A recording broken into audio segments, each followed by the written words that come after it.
Alright, troops, welcome to the Action Elite. My name is Owen. Welcome J-Man, John, Sean, Stephen, and Charlie. How are you guys? What's happening? Hey. Thank you for joining us tonight. John, I got a notification that your stream has been deleted. So, not sure up there or whatever. Oh, you have been voted off the island already. Just we haven't even started. I didn't do anything. I don't know what it did. So, whatever, who cares? Sorry. That's fine. Anyway, so tonight is Remember, the 5th of November. So this is Charlie's idea. And he said, guys, we have to do V for Vendetta for the 5th of November. I was like, you know what? I like where our head's at because I got the 4K a few months ago and I hadn't watched it yet. So I watched it the other night and we'll get to it in a second. But just to let everybody catch up. So we were talking about just before I went online there. So I saw Predator Badlands last week. And you probably shouldn't believe these nonsensical reviews that you're reading. Like Empire gave it 4 stars, but then I was like, they gave Attack of the Clones 5 stars. So I was like, yeah, you have zero credibility. Okay, but yeah. So I watched it. Did I hate it? No. I think it's probably better than 2018's The Predator. But even then, it's kind of misjudged. There's a lot of comedy in it. Like there's comedy like even in the original Predator or whatever, but not so much that it changes the tone of the movie, because the whole point is like, you know, it's sort of lighthearted as it starts off and then it becomes more horrifying as it goes on and they get more terrified. And I'm seeing these people going, oh my god, it's one of the best movies of the year. No, it's not. It's average at best. Elle Fanning's character is a chatterbox. She's annoying. There's a little cute doe-eyed animal thing called Bud, which shows up after about 20-25 minutes, and then it's like with him for most of the movie, and then it kind of disappears. But then there's just so many stupid things that happen like at the end, and I was like, oh no. So yeah, like Jay says, there are 2 great Predator movies. There are only 2 Predator movies. The rest of them are fake movies that have a thing called Predator in them.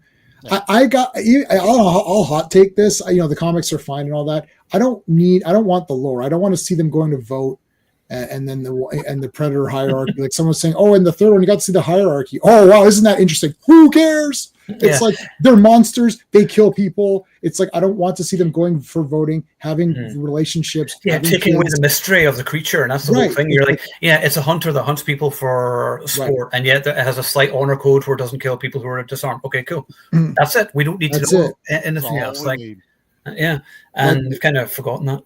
It is. They broke the rule, the truce we made with them earlier. No fucking PG-13. Like you learned that with AVP, enough that you made the second one AVP-R.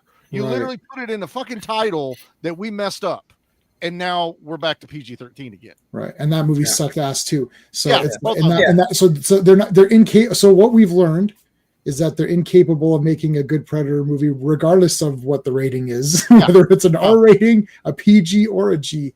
And then now you're seeing articles where they're like, well, we're talking to Arnold about coming back as Dutch. Fuck no. Why? You're done. Stop it. There's nothing else to do with the character. He beat the Predator in the first movie. Yeah. You know, that's it. Just leave it. He's dead now. He's dead now from radiation poisoning. You know, he was within blast radius of a nuclear bomb. So he's fine, Charlie. Don't worry about that. Arnold, he's frozen in a fucking tube from the cartoon. Yeah, which was a better movie. That was cool. I didn't mind that. I enjoyed it, but it's not, to me, that's like a bunch of fanfic things strewn together. And it's like the Star Wars sequel trilogies, 4 minutes and 31. That's me. That's me, but it's not real. It's just fake. Anyway, so exactly. It's too late to bring Dutch back. They missed a chance. They did.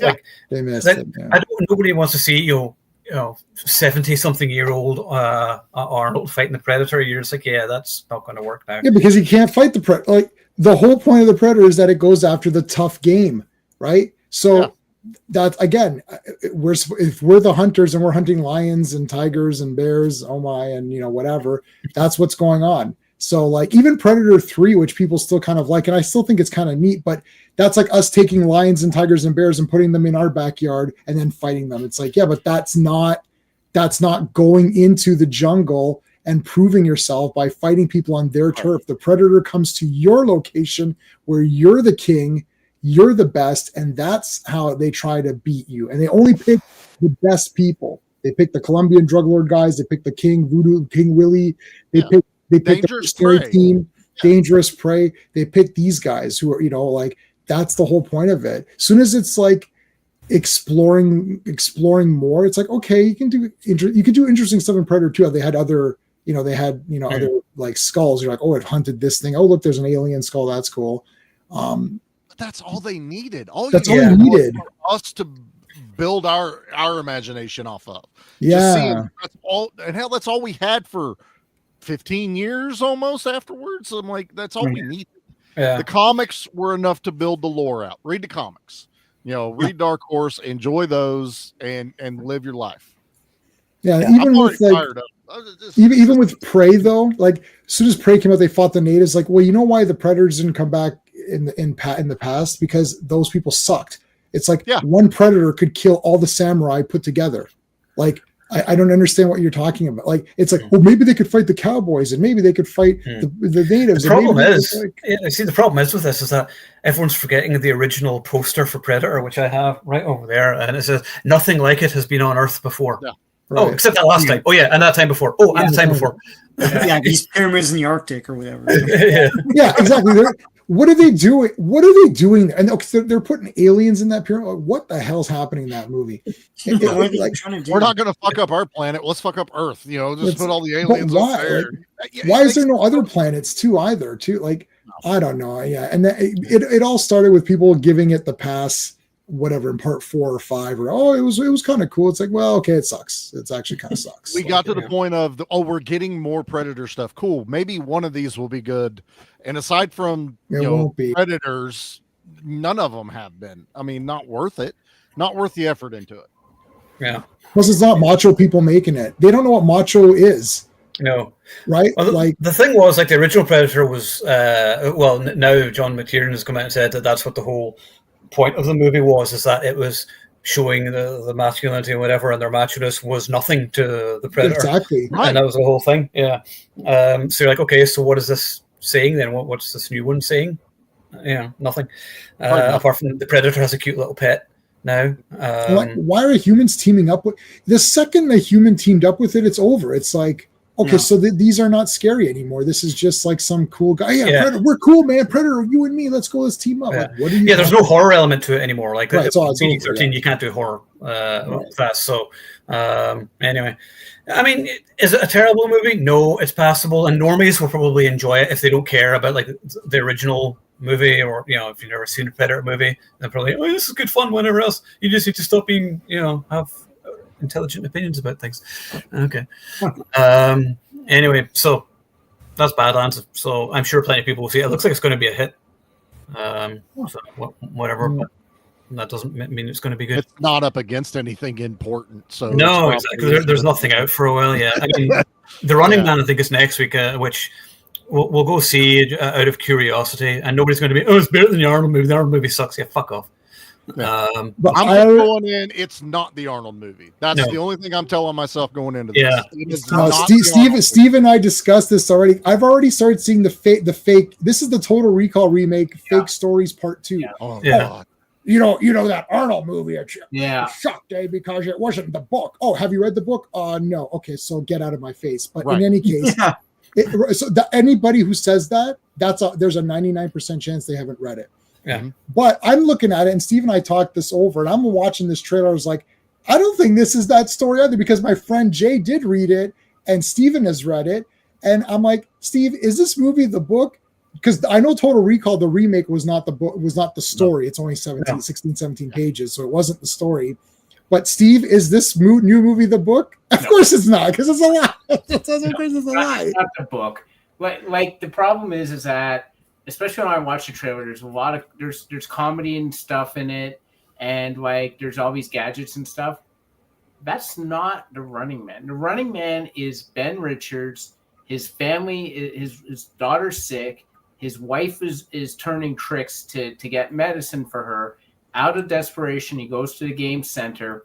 They put him in, and they're like, of all the games we have, your physicality, you're best for the Running Man. The Running Man is you're on the run from these hunters. And Lee Pace plays the lead hunter in this one. And literally, he's just like he's trying to escape the hunters, and yes, people do help him in that, but it's very run down. It's a dystopian America. The Long Walk, there's 4 stories in the Bachman books. It's Rage, Long Walk, Road Work, and Running Man. Yeah. And all 4 stories could take place in the same universe, especially Long Walk and Running Man. They're basically the same universe. Mm-hmm. So I'm not seeing that dystopian. It looks too clean. He's doing cool things. There's wisecracks. Like, there's no wisecracks in the Running Man. It's a very, I don't want to say dour, but it's a very dark, bleak type thing. Exactly. Yeah. Bleak, dark story. Like, they don't make those anymore. John Carpenter stopped making movies, so they don't make those anymore. You're not going to get Escape from New York or whatever, right? Exactly. Running Man is Escape from New York, right? Like, basically the whole world's shit. Everything's dark and black all the time. And you got one guy trying to get this money. It's across the country, isn't it? It's not just one city. So. It's across that one TV show that they had on years ago where people were running across, the country. That's the closest to the original Running Man that we've probably ever gotten. I think this one is modernizing it for now. Yeah, they're giving it that futuristic flair. Yeah, and it's going to be a lot of the same politics that are going on that we're seeing now. Yeah, and that's what's going to happen. Yeah, exactly, Charlie. It's going to be like a lot of the movie took place a lot of the story took place in Boston because, again, it's Stephen King. There's got to be a New England tie-in somewhere. Yeah. Right. So a lot of like the stuff he did was in Boston and that, but it could take place across the country. And literally, the Games Network is like giving out rewards for people to say where Richards is so that the hunters can find him and kill him. Mm-hmm. Like it's literally like you're on the run and your life is in danger and they're paying people to basically narc on you so you can be killed. Hey, Christmas tree. So Steve, in that case, because you've read the book, I'm going to request that you do the review for this one. Okay, thank you. Because then you can be knowledgeable rather than me going, it doesn't have Arnold, it sucks. My opinion is that if you're not going to do the book, then the Schwarzenegger movie just said, let's just make a kick-ass gladiator movie out of this thing. Yeah. Like, it works. Because same with James Bond, there's a lot of times where they didn't follow the story. Some of the James Bond movies, they followed it exactly. Some of them, they didn't follow it at all. And if you're not going to follow it at all, and you get Moonraker, which is a super fun, crazy, wacky movie, then I'll take that. The Moonraker book is awesome. Someone should adapt that and actually really adapt it, but it's not as exciting as him going through space and stuff. Yep.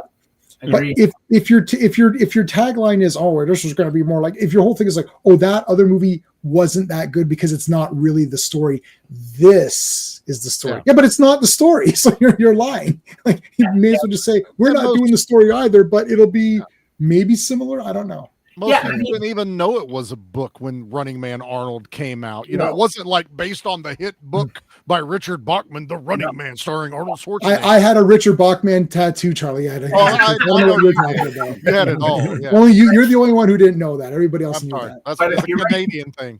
But you're right, J-Man. I'm already seeing people saying, well, this is the book. I'm like, did you read the book? Because it does not look like the book to me. I'm sorry. Because they have like more of the characters there. It's the book? No, that's I'm sorry, that's it. The tone is completely off. It looks like a fun movie. Edgar Wright directed it. I'm sure it's a quality movie. Mm-hmm. And I'll own it because I own every Stephen King thing there is. But don't say it's the freaking story. I know it's not the story. Yeah. Okay, so fucking calm down. We're talking about it now. Yeah. It's only been 14 minutes. Every live stream I attend has about half an hour of bullshit. So this is one of the fastest live streams that I normally we don't like wasting time, but we haven't done this for a few weeks. We're catching up and stuff. Okay, Viva Vendetta, we all think it sucks. Okay, let's go back to Running Man. That's it. V for Vendetta right here. Bubble it. There you go. There's your fee, baby. V for Vendetta. Go watch fucking, like, I don't know, like women's basketball or something. And I don't know. There you go. Nobody watches basketball. Anyway, so V for Vendetta. Yeah, so I hadn't watched it actually for a few years, and I got the 4K and watched it last week. I've always loved this movie. Before we talk about the movie, and I know this is probably a redundant question, who's read the comics? Thank you. I figured you would have. So I have it. Yeah, I have the comics. In which case, I'll get you to start. Sure. How does it fare in comparison to the comics? Like, is it faithful or different? No, it's not. It's not really the same. Okay, the problem. Okay, I haven't read that comic in many years, and I figured this question would come up, so I quickly grabbed it and tried to consume as much of it as I possibly could, and that was about half an hour ago, and it's 300 pages, so I consumed very little of it. However, I can tell you right off of the bat, everything in the comic is way more, it's grittier, but also a bit, it's grayer because like Evie in the very, very, very beginning, when Evie is walking out, I love this movie. And I love the comic too. But when Evie is walking out to go meet Stephen Fry's character, I don't remember his name, and she gets caught by the Fingermen, and they're like, oh, they want to, have their fun with her. That's not how that goes. Right away, it's different. In the comic, she is going out looking for men to sleep with for money. So she goes up to them and she's like, oh, do you want to have sex for money? And the guy's like, he goes, excuse me. She's like, oh, well, I really need money and and I'm down on my luck and and he's like, you picked the wrong guy because I'm a finger man. She's like, oh, I'm so sorry, I didn't mean to do that. Please, I'll never do it again. He's like, what the breaking the rules of prostitution, it's the strict rules against prostitution. No, I'm so sorry. So he's like, that's okay. Me and my friends are totally cool with that. And then the friends come in. Now, that does paint a different picture of Evie. Same with V. He'll kill anybody. Like this whole thing of romanticizing him, that's the movie. He'll just kill whoever. Like, you're in his way, you're dead. It's like he's got his mission, that's it. And it was more like he's a complete anarchist, and the government is like the sort of the fascist government, but it's gray because they're not all just complete. In this movie, they're complete pieces of garbage, and V is a superhero. Right? Like big time. I got the toy, I got the replica mask from the movie, the actual, like one of the masks. It's like that Steve helped me to get that or whatever. Right. So it's like, I've got that. It's got a cool stand. I love the movie. But it's not the same. So Alan Moore wants wanting his name removed. Alan as always. As always. Yeah, but Really? you know what the thing is that he wrote it as a 300-page book that has all this nuance in it, all this gray stuff. Like, it's not like you're not, at some point you're like, oh, V is, what the hell? Like, you saw it a little bit with the torturing of Evie in this movie. Yeah. But I don't remember for sure, and I didn't get to that part, but I think it's way worse in the comic. You're like, oh, this guy's a piece of shit. Like, what is this? So nobody is a hero and nobody is a true villain in the comic. But in this, it's a movie.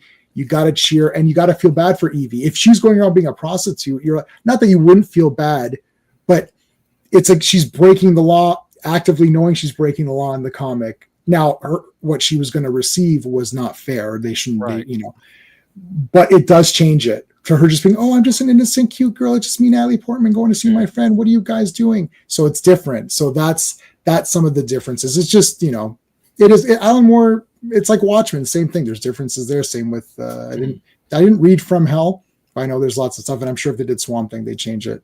Pretty sure they wouldn't have Swamp Thing being Ard for like an entire issue by that weird plant entity thing or whatever the hell that was. That was weird.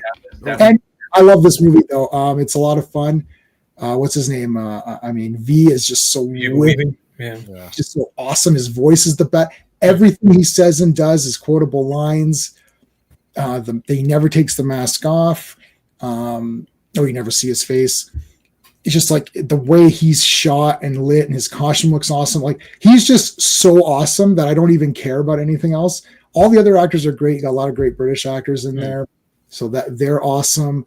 I don't know. It's just the music's good. I like that he watches Count of Monte Cristo. That's kind of cool. I like all the references. I like that he uses every letter, every V word there is. That's such a brilliant opening speech. It must be so hard to learn that. Yeah, and that's not in the comic, so they made that up for the whatever he says a bunch of V. I think they went to the dictionary and found every word that begins with V and said, can we put it in there? It stands for number 5. He's V, right? But whatever, he's the fifth experiment or whatever. But yeah, I like the movie. I think it's awesome. So I don't know, it's not Wachowski. Well, Wachowski's producer, I forgot the director's name. James McTeague. McTeague, yeah. The parts where he's like whipping around, that's badass. Like all the quotable lines, like idea is bulletproof, and just like the way I've been watching it while we've been talking. I love him just like making the breakfast and shit like that. With the apron on. The apron on. Like he's always in costume. It reminds me of Adam West Batman, where Batman would go into the Batcave and put rubber gloves onto his gloves to do stuff. I love all that. He just looks cool, man. The Guy Fawkes mask thing is awesome. That kind of became like everyone's got those now. So I don't know. I like, and Natalie Portman, I think she cared on this movie, so there's that. That's always good to She shaved her head for it, so she obviously cared. She didn't just show up and read lines. Yeah, her accent wasn't too bad. It was okay. It was not amazing, but it's okay. I will leave for you to. You left this for. I'll leave that to you. I have no idea. It's good to me, so I don't know. Yeah, I can't. The thing is, but the thing about this movie is just like it's even more relevant now. I mean, like you get the guy doing the opening speech to the TV guy whose name, England prevails. And I thought, that just sounds like so many people you hear today. And, just the stuff they say, everything is relevant. And this movie is so important in terms of the effect it had, with Anonymous, like the whole thing is based on the whole mask. Like the mask is so iconic. It's one of the most iconic masks like of all time now. So it's still every bit as relevant. Great movie, but a sad parallel to what's happening in 2025. Yeah, exactly. Unfortunately, But the movie is awesome. It's well paced. The finger men are scary. John Hurt is great as the Chancellor. He's just an absolute piece of shit. He was so good in that. Good action, good score. I particularly love the scene after the torture scene when he takes her upstairs to the rain and the music just like swells up and she feels freedom. She's like free of her fear, and I love that. That's a great scene. I mean, there's actually nothing that bothers me about this movie at all. Maybe Natalie Portman's accent occasionally, but really it's pretty spot on. To be honest, I've heard plenty worse accents than that, and I thought she was very good. So this is a good one. So John, I agree. Like it's stylish. And again, I watched it today, and it's just because I hadn't seen it for a while, and I think the last time I saw it, things weren't happening like what is going on today, and then I'm thinking to myself, censorship because you don't like what they're saying about you. Who's that sound like? Okay, but so it's so relative. It's kind of scary, actually. It's like I mean, obviously it's not full blown like Nazis like these guys are in this movie, but I can see myself waking up one day and being like, hey, what happened? But again, I love Natalie Portman. I always had the biggest crush on her. She's a phenomenal actress. You can put her pretty much in anything. And I love her relationship with V and how, it starts off like, she thinks he's crazy, which of course you would think that he's crazy because he's just this guy in a mask who's like doing these very bad things. But then again, he's doing very bad things for good reasons. And I did read some of the comic book back in the day, but I never finished it. So I kind of had a sense of like J-Man, the point you're making, like I knew that like the V in the graphic novel was like totally like more ruthless and everything, and I kind of wanted to see a little bit of that in a way, just kind of like, because I think it would have been more like a more of a tortured spirit, but I could see like where they wanted you to root for him and everything, and you want you lose because he's an anti-hero, but we all know anti-heroes. Like I'm a Punisher fan.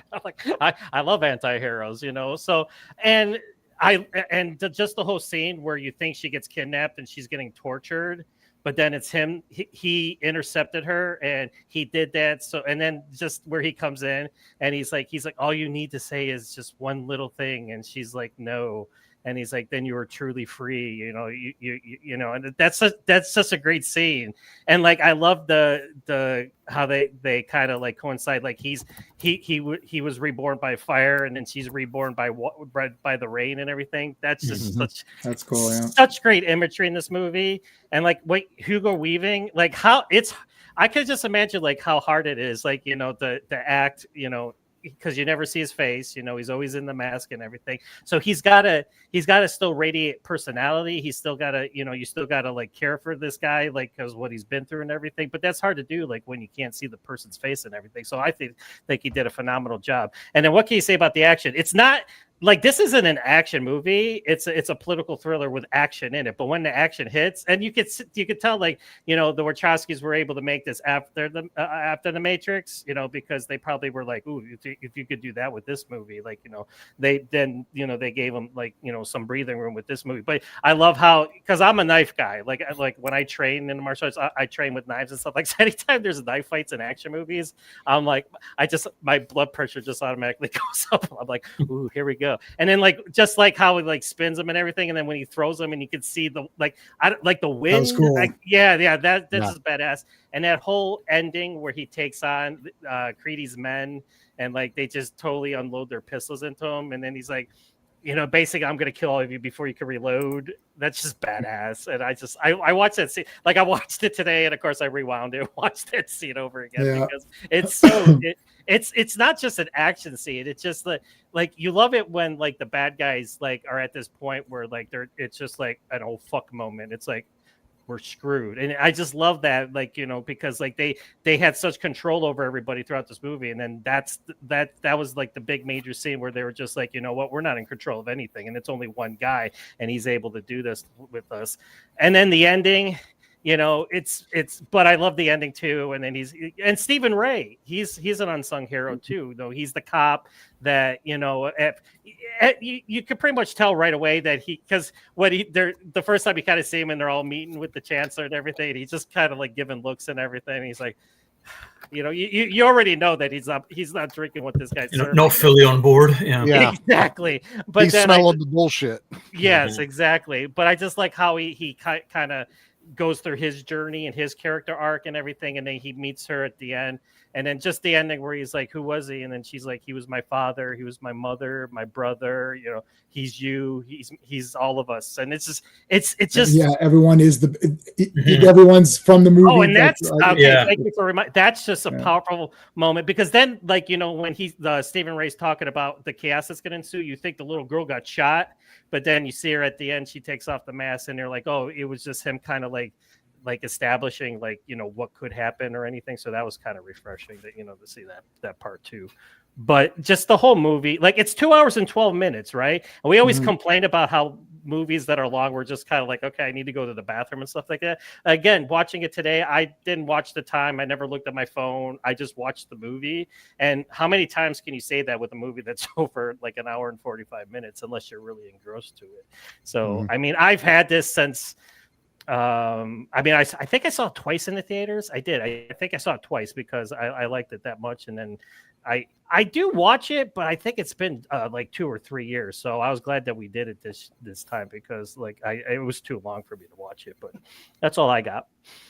I think they did in the beginning. You reminded me when you were saying, you know, in the beginning when they're talking to each guy, they kind of they only use the fingermen, but really they didn't really explain the head, because they go to the guy. It's like, oh, there's the surveillance guy. He's the eyes. There's the guy who's tapped all the phone taps. He's the ears. They didn't play enough of that part in the movie. That's way more obvious in the comic. You're like, oh, he's an ear. Yeah, the head is the chancellor. Yeah, the head is the chancellor. So this guy's the ears, this guy's the eyes, this ear, these guys are the fingers, right? So it's like they did it only in the beginning when he said we're the fingermen, but then they didn't really go back. It doesn't matter. I'm just pointing out something that I just remembered. Right. So it's not negative. I'm just saying. Well, that Creedy was like the second in command, was he? Like he was kind of like so that's Pickett Smith. Yeah. I kind of got the sense that he wanted to be where John Hurt's character was. He was like he didn't want to be his pawn, you know.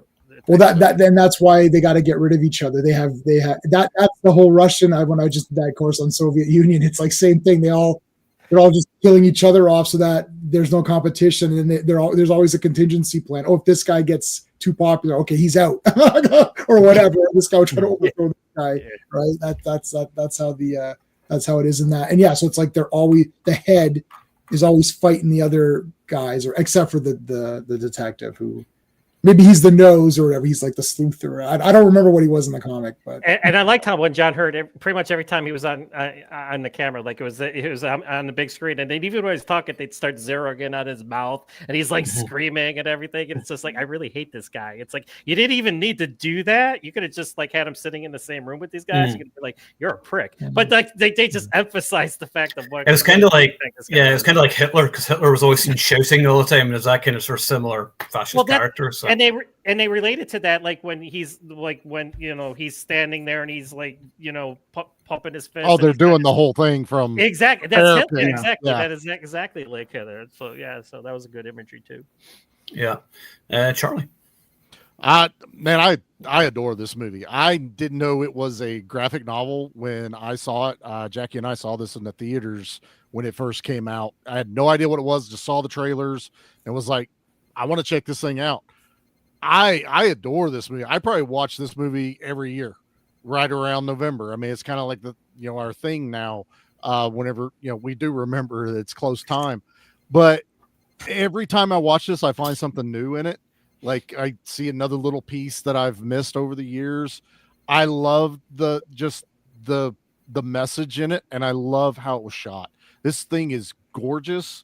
It's also a lot of this is practical. That's not like full of CG, which the Wachowskis would do. But like the guy that's, V, when he comes out of the fire, that was a guy in flame retardant gel and a G-string walking through fucking fire. Chad Stahelski. Yeah. And I'm just like, fuck yeah. Anyone else that would have been CG flames, the whole 9 yards. There's no reason to put someone in there. They did it. And my God, I absolutely just love this movie. I like you guys said, it's like a little over 2 hours long. Never feels like it to me. I am fully engrossed in this movie. I love V. He's charismatic. The way he cares about Evie, even though he, it just happens and nothing's supposed, nothing is by chance or by fate, that he tells her at the beginning of it. But the way he takes to her, it's almost like a bit of a love story. But he's also like, I can't do anything about it. I have a mission. I have to do what I've got planned, regardless of my own feelings. And they play on. I love Natalie Portman in this. I don't even pay attention to the accent. It didn't even bother me. Her emotion, especially whenever she goes through the torture, but she's reading the stories of everything that happened. Of the women lovers. I'm like, I'm engrossed. I'm just like, holy shit, this is awesome. Oh my God. And then still that reveal of it was him the whole time. The first time I saw this, you're just like, oh fuck. Like that's a hard lesson to teach, but the way he goes, that there was no other way to show you, what need to happen or to help you grow. I don't know. I could gush on this movie over and over again. You guys have already hit most of the high points. I love the fight style, the knives, the way they show it flying through the air with a little bit of the breeze, the people coming together with everyone with the masks at the end. And I like, John, there is a thing though, that those people did die in the movie, because even the women that were in the story Evie's reading are there in the group of people taking the masks off. It's everyone. Well, not just everyone. Yeah. It's everyone that's been affected by this. And they are V. That little girl did die. That's the only downside to it. But that shit kind of had to happen. That was the fuse that lit for the people to, put the masks on and come out when they were, knew that they were supposed to. I absolutely adore this. I won't keep going on about it because I'll just sit here and blubber about it. But hey, I'm glad we did this too, because we were scheduling and we had another plan, and I went, It's the 5th of November on a Wednesday. I don't know when that's going to happen again. Like, I haven't gone through all the calendars. I was like, we need to really do V. And I'm glad we did it. Just a good excuse to watch it again. Yeah, absolutely. Yeah, 100%. I started watching V the series, and I was like, wait, this isn't the. Wait, they're lizards? I totally missed that in the movie. Well, and this was intentional. I have the V doll. You know, the doll. I have the V doll, and then I did put the V. I put V next to the V doll, so I brought him out, but I did put him next to. So I got the two Vs together. I just thought that was funny. That's literally for my own amusement in my own room, because nobody's gonna walk by and be like, "Oh, hey, you put the two Vs. I see what you did there." Yeah. So I'm letting you guys know how clever I was all those years ago. We know how clever you are, Jay. Nailed it, bud. Nailed it. All right, Steve. I'll be the bad guy here. Uh-oh. I quit. Yeah. So I don't hate this movie. So let's get on with that. Jay, I knew. Hold on. I knew that Steve wasn't like the super high five. I remember that. Yeah. I remember. So I remember the 5th of November and too. Steve's gun. Yeah. I think you wanted the gunpowder plot to fail. That was the. No, I just found it that, like, you know, when I boiled it down, it was just another government bad, people good movie. And I'm like, okay, it's just another thing like that. And I, you know, like at that point, I'd seen so many movies where we just touched the same thing over and over again. You know, I grew up on World War II movies, so I knew about the Nazis over and over again. They were bad. So it's just like, another fascist state. And like, we have a super duper, you know, hero with a cool mask doing this stuff. So I was kind of like, yeah, it's good. I didn't hate it, but I wasn't like dying over it. I have the 4K, so, you know, don't think I pissed on this movie. And I rewatched it, and yeah, I appreciate it. I appreciate what it's doing. You know, when you talk about fascist societies, you basically got two different types generally.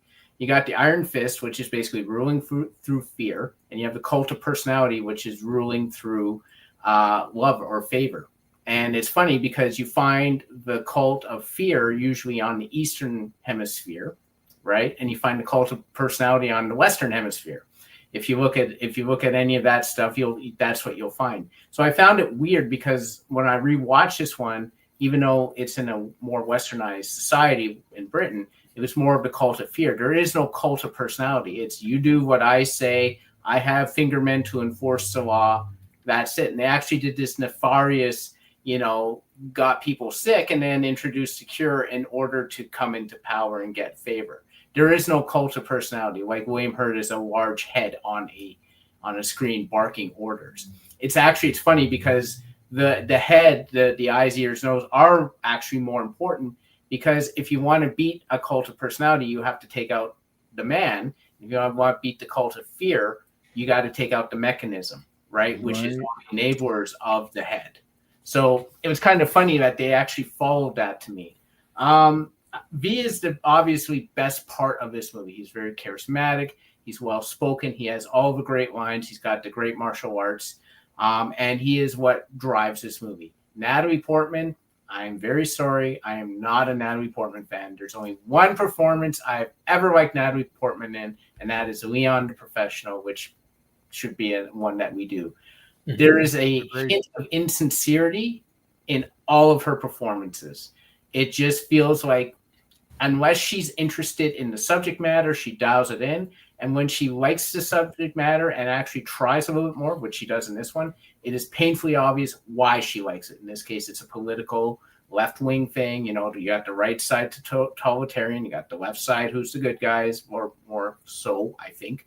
And that's why, or at least that's how she identifies it. So she tried more. Because I know that's what she did, I actually like her less in the movie. I found Stephen Ray to be the unsung hero of this thing. When I rewatched it, I'm like, oh my God, this guy is awesome. So I agree with John. It's more of a detective thing and unspooling how we got here, which I found really interesting. I didn't really pick up on that the first time I saw it. Overall, I agree, it's a well-shot film. It is undeniably beautiful. The set decorations and that the artistry, as J-Man would say in his space review, is unparalleled. It's got a pretty damn good score, I agree. There's from the technical aspects, there's a lot here. Do I think it's a little bit too long? Yes, because I don't think there's enough subject matter there for me to really care enough over a long period of time about what's going on. When I get it, like, okay, totalitarian society, then I'm just following Evie around. Remember, I'm not a huge Natalie Portman fan. So I'm waiting for V to do stuff, and he does a lot of great stuff. He takes out the mechanism and all that, and he's fantastic. But following Natalie Portman around doesn't do anything for me. Overall, I think this movie is solid. I would give it like a 7 out of 10 for sure. Definitely worthwhile on 4K, but I'm not going to show it the love that everyone else does. And you know what? After Sean goes, I want to come back because I rewatched it today. I only have the Blu-ray, but I rewatched it today. And I actually thought that had I seen it today for the first time, I would be almost 100% in agreement with you, Steve. Yeah. I saw it when I was more naive about these things. What this political stuff in the movie is so simplified that it's outrageously stupid. Yeah. It's literally like, because now that I've done even a little bit, like you knew a lot more than me, and Sean knows more than me as well at the time of this movie. So I'm interested to hear what Sean says, but I see exactly what you're saying. Like after even just those few courses that I took, I only took 2 or 3 courses, and already I'm seeing like, yeah, this is like you guys just romanticizing this entire thing because it's super fake. Like that's not how it is at all, right? Like, well, to be fair, they also have to make it palatable. Right. That was the problem. That's the thing. Yeah. So, right. If you go to the comic where everybody is good and bad, like, right. It's like, I mean, V is killing people. Yeah. Like those guys didn't do anything. Yeah. Right. So he's protecting the people that he's killing. It's like, but you're killing these people. So, and you're going to blow people up. Is everyone evacuated from the buildings? Like, is there anybody a regular person who just has a job, right? Like this is the thing. Like normally you wouldn't think of that, but I look at this as a fantasy movie. Yeah. So I kind of ignore that stuff. But after Sean goes, we can talk more. All right, Sean. All right. Well, you've all said everything I was going to say, but not in the way that you say it, Sean. That's why you're the Bruce Valanche of this. I'll be Shadow Stevens. You can be Bruce Valanche. TV's Bruce Valanche. Listen, I thought this movie was okay when it came out. I haven't seen this that often. So like I bought the DVD when it came out, so I've had that DVD for like what, 20 years? Nearly 20 years, yeah. So watching it again, what took me aback was as you guys have said, the visuals. This was just before everyone color graded the shit out of their movies. And everything looks like mud. And there's no depth perception or anything. Yep. This is before that. This looks really clean and nice, and I like the look of V himself as a result. And the thing too is so Hugo Weaving, like we didn't talk about James Purefoy, who played the character first and left after 6 weeks, and I have to think it's because he couldn't understand how to act through that mask, right? And I think the acting in this is brilliant because he's using that mask as part of the performance. Yeah. And you really get like, and the wisp of the hair and everything. Yes. It's really great. And even like his body language, when he's sitting and watching the movie with Natalie Portman and everything, it's fantastic. And it's an understated performance. And it's not something that anyone would give an award to, but they should, because he's emoting more than most people with their face, so it's pretty fantastic. He was in the costume and mask the whole. He did not let anyone. He did it all. So he didn't talk to his agent and say like, oh, you're gonna have a part where I take off my mask and whatever. But maybe there was a part, I don't know, that they cut out. But look, the thing is, I never read the comic. I think I was intimidated by the length of the thing. So you should be. It's very dense. Yeah, I'll try to read it. The thing is, the problem is, yes, this is simplified, and like all the villains are Hanna-Barbera cartoon mustache twirling villains. Like it's like, and John Hurt's screaming. And it's like it's obviously 1984, right? Like the Big Brother and all that stuff. Yes. and they're so unrepentant that you want V to like kill them all and stuff. The whole business with him testing Natalie Portman is the one part where they're actually taking a risk, because obviously it's part of the story, the original story. So they had to put it in there somewhere. That's the only part where the audience would probably turn on the character.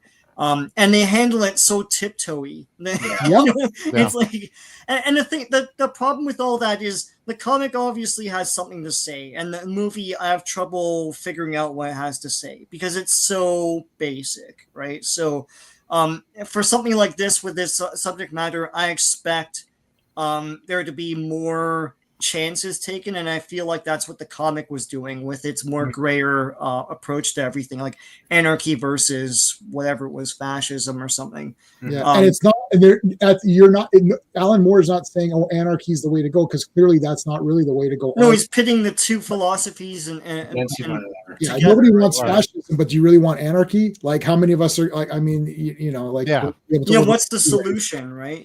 What's the solution? Like, is V the hero, or he's just part of the story? It's not like he's a superhero. Yeah, and it's an exaggeration of Thatcherism, which I was too young to understand. Like when that was when I was like 5 or 6, right? I know the term, but like I've never gone deep dive into it. Like the deepest thing I know about it is the video nasties, and that is messed up. It's like we would all be arrested literally. For our collections. That's crazy. Now you're just arrested for saying something on Twitter or whatever, right? So it's like it's reversed to the other side doing it too, right? It's like for other reasons. Right. So nobody is actually, everyone is canceling the other side for their specific reason. Yeah. Like V would have to kill everybody. Yeah. Anyway, I think go on.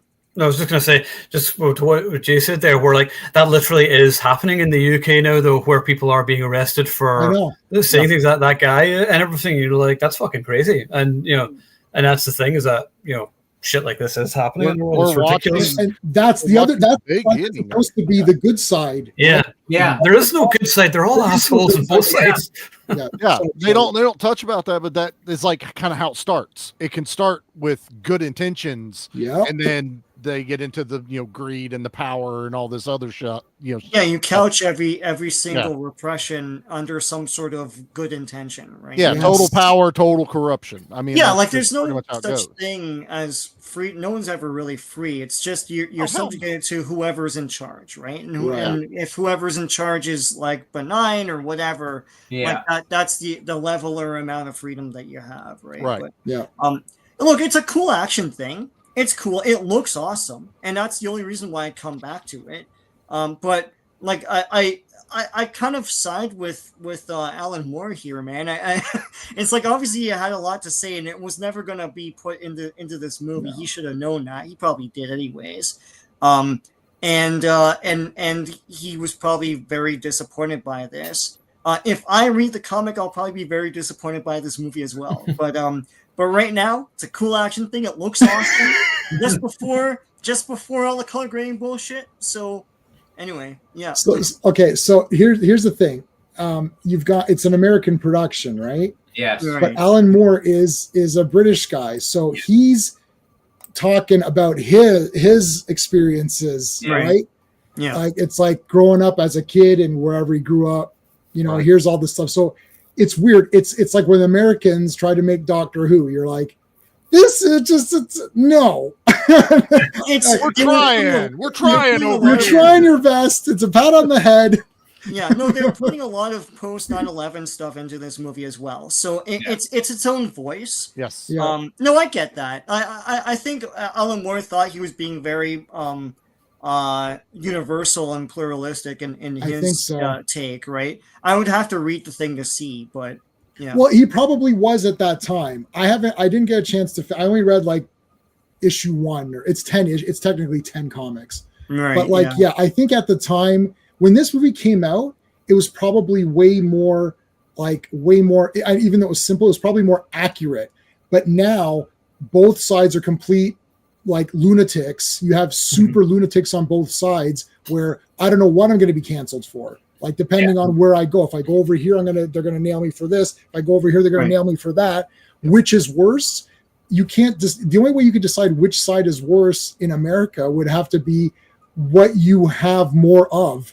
So if you're more worried about being canceled for this reason, then you'll favor that side. If you're worried about getting canceled for this other reason, you'll hate the other side. That you can't find any kind of ground. Now it's not as bad as in Canada like that. So like this movie in Canada is more just a fantasy movie. Like I look at this and say, this is an awesome fantasy movie that deals with political issues that are kind of a thing. It's a superhero movie, basically. It really is. Yeah, like you wouldn't get your politics from Winter Soldier, right? No. Like you just say the Winter Soldier is a really cool movie. And and what was the Civil War? Like, should we interfere in Sokovia and all this? They made a compact comic version of this. I'll get that.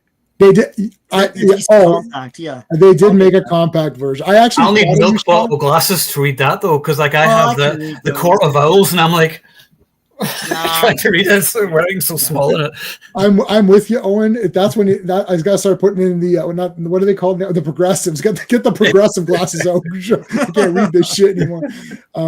They do have a compact version. I saw that. I was like, oh, Sean will get this. I was like, if Sean doesn't have this is one that he'll probably want to get. I'll have to buy that. You'll have to get that one. Right? Awesome. But yeah, I see it as a fantasy. It's a fantasy movie with political things in it that don't really apply to real life, especially now. Maybe they applied to it more back then, where there was a clearer, I don't want to say clearer good guys, but you're more like, okay, this was more obvious. But now I'm like watching something thinking, oh dear, like they're all bad guys. Yeah, V, you're gonna have to turn around and kill all those other guys. Can you just kill everyone in the entire world? No matter when you watch this movie, V is awesome. He just on his performance, his look, the action, like it's just, I love this movie just basically for how awesome he is. And Sean, good call. I forgot about that. I watched this, was like, this looks so good. I'm like, but why does this look so good? Like I couldn't put my finger. I was like, right, because everything looks so shit now. Because everything looks like shit now. Yeah. When we saw this in the theater, we just thought it was a normal movie. Hey, that looked pretty good. Now you're watching like this is a masterpiece. Lighting used to be an art, like you paint with light, and they don't do that anymore. They said it. Like there's no depth. It's all mud. It's crap. Did Game of Thrones start that? Was it with that battle scene? Was the Game of Thrones responsible for that? No, it was before Game of Thrones. They were a big offender. Zack Snyder and all those guys. Yeah, Snyder does that all the time. Snyder does, like that Snyder cut. If you watch Snyder cut versus the Joss Whedon's cut or whatever, and you're like, well, why can't I see anything in this movie? Like, I don't understand. Like Wonder Woman's outfit is black. Like I thought she was the American colors because she wanted to look like she was part of America. That's the point of the colors. The American flag is not black and gray. Like right. I don't get it. Well, and it's how they even designed because I did read that like in the comics, his mask slightly changes to what emotion he's emoting a little bit. It's right. Look, that's a Spider-Man thing. That's an Iron totally Man a Spider-Man thing. But in the movie, they were contemplating having multiple masks for certain scenes. Then they nixed it and they did it all with lighting. Every time he is shown in a certain way, they light it correctly. You guys nailed it earlier, talking about where he's watching, the Count of Monte Cristo on the time. Yeah, you can tell he is a little kid. Reliving his childhood and smiling and just feeling warm fuzzies watching that through a fucking mask that has no so there's your regular, and then I think there'll be a couple panels of almost like a grimace or where he's angry, but it works so well on how they lit it and worked with it. This is an Oscar worthy performance. I would watch the Oscars for. Like this is acting. To be able to do this through a mask and emote all of this emotion and talk. But to go back to what Steven's saying, Steven, I 100% agree with you with what you're talking about. There you go. Like see in this shot, it goes through the cheek. So you got the little rosy cheek. And in the previous one, it wasn't. Yeah. So like they're doing little optical tricks. And this is like an Alan Moore thing. He does it with Rorschach. You can obviously like how I know they explain the technology in that comic and they Actually, they did not explain it in the movie. They did not explain it in the movie. He just has it. That's all. It's explained in the comic. It's a new fabric that they were testing, and he cut it out of the first woman he ever rescued had a coat of that, and he cut it out of that woman's coat or whatever. She died or something. In the movie, we just took it as they have technology. They have technology, you have but the owl and you have all same the as stuff in same there. as that, yeah. But like with Steven, I totally agree with you when you have that history with it already. Yeah. With the fascism and learning about the Nazis and stuff like that, and you've been inundated with that knowledge. Mm-hmm. But there at the end, like I said, on the other end of the spectrum are people that don't. Yeah, and it's like for me, I knew a little bit of it, but then I had no backstory with anything to do with this topic of V or the graphics or anything else. It just worked for me. Like it's like now there's a light bulb moment. Now what that can do is cause someone to dig deeper. Yeah. Which that's always a good thing. But I do that's the biggest thing I like about this movie. This movie is like a conversation movie. Yeah. It really should get people to talk about the topics that are going on and how relevant they are. In 20 years, it's the most relevant it's ever been right now, going on currently. Yeah. And the people who are sort of the dumb people will watch this movie, and some might get angry at different things, but you can tell because everyone will get angry about what their main anger. So some people are like, he treated her like bad. He shaved her head. So he's a bad guy. He treated a woman terribly and whatnot. It's misogynist. It's misogynist. Right. Yeah. He has to save her and then he treats her like crap and tortures her. So it's like, I know, but that's not what the movie's trying to say. Right. And they'll take where Evie gets strong. Oh, it's a feminist story now. Right. This other stuff. Right. And that's really like, it's all of it. Right. There's a little He's bit everyone. I mean, at the end of it, he is the personification of everyone. That the big thing is the comic was about anarchy. The movie is about freedom. He is trying to free the people in justice. That's why I also think while it's showmanship at night, to J-Man's point, he's doing all of this destruction at night because there is no one there. There is no one probably in the buildings or anything like that. So he is vindicated, use the V word tonight, in the fact that no one's going to be in those buildings that, probably are innocent or, of the people, because it's just going to be the corrupt that are in these buildings. Yeah, I agree, Charlie. Like, I think the movie doesn't really delve as much into the fact that he's considered an anarchist, but he's not really an anarchist. He's anti-totalitarian, and that makes him an anarchist. It's in the world of the movie that auto makes him an anarchist. But he's not truly an anarchist because he's not saying he's against law. He's against unjust totalitarian law.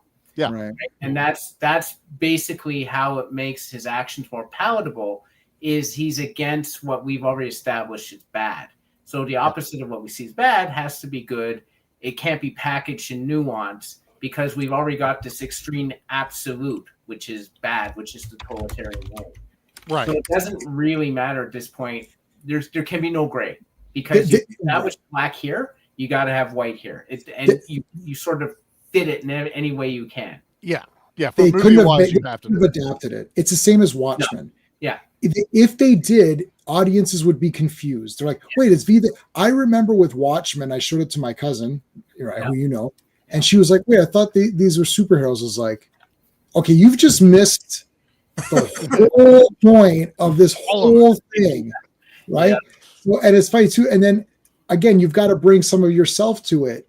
Like you have to bring your own knowledge, like the grassy knoll. I love when he says in Watchmen, comedian says, he goes, "Oh, I haven't had this much fun since Woodward and Bernstein." And you're like, "Oh, what?" And then in the very beginning, when you see Thingy get shot, and then he's literally on the grassy knoll. He gets up, you're like, "Oh shit, it's a comedian. He was there. There was another guy there, right? There was another guy or whatever." So it's like all these little things, and then he goes, "Oh, good thing we won that war." It's like, what you did? Well, that's because Manhattan came and blew everybody up with his finger. So it's like things like that, right? Where, Alan Moore should I think he knows this, that he's never gonna be able to get the movie, because the movie for a mainstream audience, you have to be like, well, V's on the poster, he looks cool, he's the guy fighting the bad guys. Like it's clear that that Hurt is the villain, like he's the bad guy. He's yelling at people, black bagging them, like getting rid of anybody. So he's clearly the villain. So you need to have a clear hero, right? Or else, and even the Evie thing, torturing her, that is a deal. I think my wife was like, when she watched, she's like, "Oh, what the hell was that?" I was like, "I know," and it's one of those things where she's like, "I understand why it happened and how it moves the story, but I don't like it." Yeah, like which is valid. It's like, that's true. Like it's like he's not a hero now. Like, well, when you have a gray story, you have the luxury of not taking a stand with anything because it's gray. So there's nowhere you have to take a stand. But in a movie, especially a popular movie that you want to release to make money, you have to take a stand. You have to make it more black and white than gray, right? So taking this movie, they took the trappings of it, they took the iconography of the hero, and they made of the main character and made him the hero and made him the traditional hero. I knew for a fact that they had simplified the story. I didn't even have to read it. I knew because it's Alan Moore. I knew who Alan Moore was. I knew these complex stories. Yeah. I knew there was something more to it than what I was getting. What I got was a black and white story. I assumed it was gray because everything I've ever read with Alan Moore had hues of gray and everything, which is fine.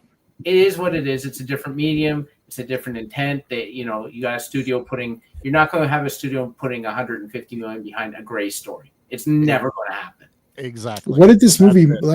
How did this movie do? Let me take one other thing too. I just wanted to say, like, this is I forgot about this in the beginning of this movie. There's a Vertigo imprint logo. Yep. They were trying to do a Vertigo type of, like, anything that was from the Vertigo line of just like whatever stories. Yeah. No universe would be under that Vertigo imprint, and that's been long forgotten now. So, that whole thing was weird because Alan Moore, I don't think this was DC. DC acquired, I was trying to do a little bit of research before stream. DC, I didn't know this, but DC acquired that after, and they finished it up. I mean, I don't know where it started. It wasn't heavy metal. It was started off in one of those other things. And FYI random, before I forget this, Jim Steranko did Outland as a comic in Heavy Metal magazine. Really? Outland, like the Sean Connery one. Yeah. So I have every issue of Heavy Metal. I will try to clip those bits. Outland is just out in 4K. I must order it. I have ordered it, and I got it, and it's awesome. But Hard Boiled is arriving tomorrow or Friday. I pre-ordered the 4K and it's been shipped. So nice. A couple of my friends have already got a hold of it. This was also like DC trying to answer the Marvel Knights thing that was going on at this time. Was they needed to get those R-rated properties out there to compete with the Blade and Punisher and stuff like that. This was like DC's little tipping their toes into the R-rated stuff. Alan Moore's an R-rated writer. Alan Moore also cashed them checks. Just every time they've done it, and every time he's bitched about it, he still cashed that check. He's not cashing it on these every time, but when he takes his name off, he doesn't get anything for no, but he probably got a check at the beginning of it, and then he's like, all right, fuck it, quit putting my name on this shit. But he gets paid one way or another. And Sean's ordering the small one, which means Alan Moore's going to get paid from that or whatever. Just give Alan Moore 1 cent or whatever it is. I never read From Hell though. I know as Daniel's mentioned talking about From Hell. I thought that movie was kind of neat, but I also thought that was again, I feel like they're doing these movies. I think Watchmen's my favorite out of them, but I also really like V. But they're doing these movies and they're sort of like capturing it as best as they can. Watchmen was very close and it didn't do well, so it's actual proof that it's better to go the V way and make it accessible to people who could just watch the movie and be like, that was badass. And then you sell V toys and whatever else, right? Versus I love that there's like I've got a huge one. He doesn't work anymore. He spoke. I like LXG. Okay, I read LXG. Angry Gamer just mentioned LXG. I read the first 2 volumes of LXG, and that was like, what the WF is. That was a good example of like simplifying it to make it better, because like I thought it was really cool, like the movie, right? I enjoyed the movie. Everyone dumped on it, and I was like, I thought it was cool. That was one of these. They fake read the comics. And then I'm like, well, I actually own the comics, and I thought the movie was better than the comics. It's like, It's not as good as the comics. Which ones did you read? None of them. Oh, okay.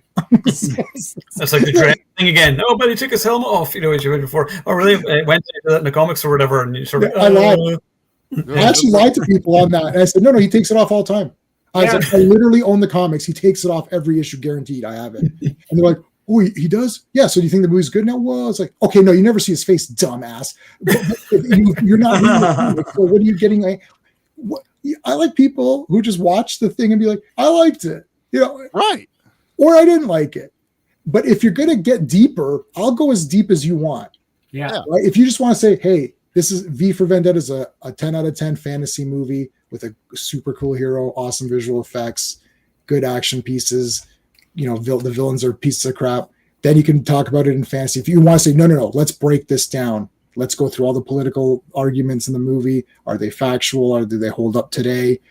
Okay, we can go that way, whatever you want. But don't bring up the topics if then you don't have anything to offer. That's my only problem with this. Well, it's like me. I said I didn't even know about the graphic novel. I know the movie, and I enjoy the hell out of the movie. That's good enough. Other implications of it. Now, the political end of it, of what I witness now versus the movie. Yeah. That's what I can speak on, but I don't know what Alan Moore's intent was because I didn't read them.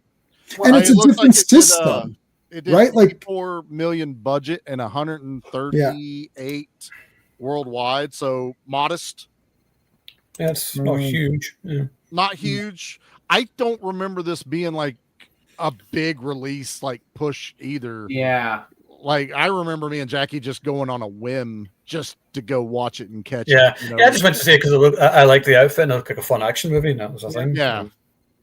Yeah. I never read it before I actually saw the movie first. And then if you read any Alan Moore thing and when you're finished you don't like it, that should be the normal response. If you read an Alan Moore thing and then you like it, you've missed something because the first reading you should not like it. Yeah. You should be like, what the hell is this garbage comic? When can I get my money back? And then you go and say, can I return this? They're like, listen, we know you've read it. Everyone who buys this returns it. Give it a year. And then reread it. We'll extend the return policy for a year. This happens all the time with Alan Moore. We'll extend it for a year. Read it again. If you don't like it, then we'll take it in back. your pull box in 1 year. We'll hand it back to you. Read it again. Except for Swamp Thing, which I loved immediately. Every other one, I was like, I read Watchmen, like this is horse shit. This is stupid and boring and crap. Why would anyone buy this comic? And now I own every Watchmen thing there is. So. Anybody else have anything to say about V for Vendetta? I mean, John, you've been awful quiet. I haven't had anything really to add. I'm just listening to you guys. Okay, evidently, I've been watching the movie the wrong way for 20 years. So no, you've been watching it the right. If you've enjoyed it, then if you enjoyed a movie, you watched it the right way. I'm not a political Superman. Yeah, I'm not a political person, so I just watch it and enjoy it for what it is. I'm not smart enough to understand all the incidents of it or whatever. I'm just like, do people get punched in the face? Done. That's fine. There's blood in it too, so there's blood. It's a good R-rated stuff. So I like it. It started it subtly too, because when he fights the first Fingerman, it's not a bloody fight. He's knocking them out for a little bit, and maybe he kills that last one.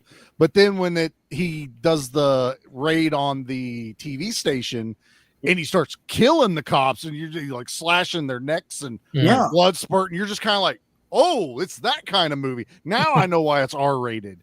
It's pretty awesome. Well, I think those guys directly work for the head versus the Fingermen are sort of just like, Yeah, but Fingermen were about to R the girl, so you'd think like he's going to kill. That's true, for sure. But I just like that it built up its momentum into the violence, and then the crescendo. Just like in the movie, is that big final fight with Creedy. Creedy's the biggest piece of shit in this movie. Yeah. Like that's the proper final villain fight that I thought worked really well. Except now when he takes off the plate of armor, I can't help but think of Back to the Future 3. He drops which is a fistful of dollars. Fistful of dollars. Yep. Yeah. That's just, God damn it, he had a bulletproof vest. Yeah, this movie's awesome. That was Biff watching it. I remember that. Yeah. He's watching it in part 2. That was great. God damn bulletproof vest. Yeah. I like Biff watching movies. That was awesome. I like when characters. You know what? I just discovered this now. I promise you. I like when characters, because I liked when they're watching Count of Monte Cristo. I like where characters in movies watch movies and then they're getting pumped up for the movie they're watching. Because I never saw that version. I'd seen the Jim Caviezel one in the theater. Yeah. That's a very, that one's actually very, very good. Anyways, but then I saw V watching that one, and V was just like the greatest thing ever for me, right? So I was like, oh, well, that's it. This version must be even better than the. So then he got me pumped up for that movie. Like it's like the movie they're watching got me pumped up for the movie. The movie I'm watching got me pumped up for the movie they're watching. And I just did Scream. I just did a Scream stream the other day, and in Scream they're watching like Halloween. they're watching all the classics. So that's kind of cool too. I like that kind of thing. That's Meta is not what it's called. Being meta. Is that what that is? Meta. Oh, that's the new term for it. Yeah, that's the term. Yeah, it wasn't the term for that back then. It is now, of course, because everything has a term now. Yeah, like, and V's doing the moves. Like he's like, you've seen the movie so many times, so he's doing the moves and doing the dialogue and shit like that. That's super cool. My other, just to be remiss to not bring it up, my other favorite scene in this movie though is the television skit where they're making fun of with the Benny Hill music. I love British comedy like that shit. I absolutely adore it, and that happens on there, and I'm loving every second of V's hiding, tying his shoelaces. That was super funny. I fucking love every second of that. Yeah, like V's like appearing. Oh my god, he's right there. Oh. But I do like that V himself doesn't like it. Like he crashes that glass or whatever. Yeah. That's funny. Yeah. So next week we are discussing True Lies finally, because I know we were talking about that last time. That was supposed to be this week's one, but we're doing it. That's entirely Charlie's fault. So everybody, it's all my fault, guys. My shake bad. your head derisively at Charlie. So next week, True Lies starring Arnold Schwarzenegger. Anybody else have anything cool coming up this week? So I have a stream every day, so I don't know what I'm doing. You're always busy. Talking about comics. Fridays, Fantastic Four. Assault on Precinct 13 is on Sunday. Yep. Ooh. So we'll talk about Assault on Precinct 13. I might try and join that one. Yeah. Yeah, if you want to, I'll throw it up. I'll throw the link up. I send a link over. I'll see if I think Sunday's the only day I'm not busy this weekend. So so there you go. I think Charlie's there for that. I'm not sure if John's. Everyone's invited. So Yep. Are you doing it versus the remake or just that one? I could do it right now. The remake's garbage and the original's 10 out of 10. So there, I just did it for everybody. I think we're just doing the OG, right? Just the OG one. Yeah, good enough to watch it. Okay, cool. All right. Well, we'll be back next week to discuss True Lies starring Arnold Schwarzenegger and Jamie Lee Curtis. So I'm looking forward to discussing that one. Yeah. And so it should be interesting. So remember, if you are watching, you are the action lead.